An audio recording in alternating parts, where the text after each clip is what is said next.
ডেভিডকে সন্ত্রাসী তকমা দিয়ে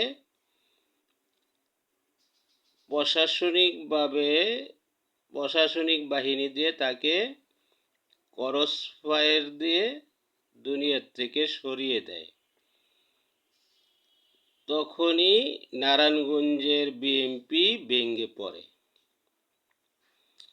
হাইব্রিডরা ১ সালের থেকে ২০০৬ সাল পর্যন্ত রাজত্ব করে, কিন্তু যখন ২০০৬ সালে বিএনপি ক্ষমতা থেকে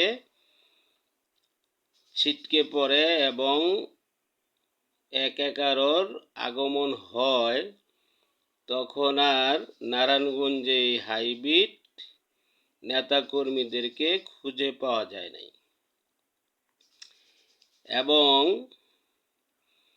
বিগত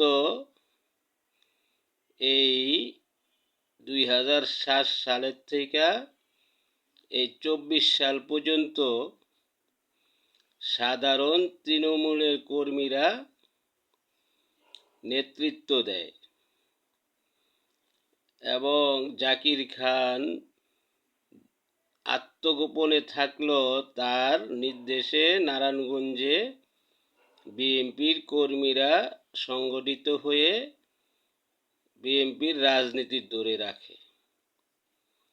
এখন আবার সেই বিএনপি ক্ষমতায় এসে দেখা গেছে নারায়ণগঞ্জের তৃণমূলের কর্মীদের এবং জাকির খানকে মূল্যায়ন এই সরকার করল না। এটাই প্রধানমন্ত্রীকে স্মরণ করায় দেওয়ার জন্য ভিডিওটা বানাইলাম।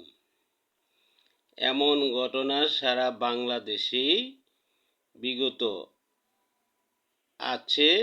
বিভিন্ন ত্যাগী নেতাকর্মী এবং তৃণমূলের কর্মীরা, এটা হলো বিএনপির রাজনীতি। এইভাবে চলতে থাকলে বিএনপির রাজনীতি আগামীতে কোথায় দাঁড়াবে তা সময়ই বলে দিবে। আসসালামু আলাইকুম ওয়া রাহমাতুল্লাহ।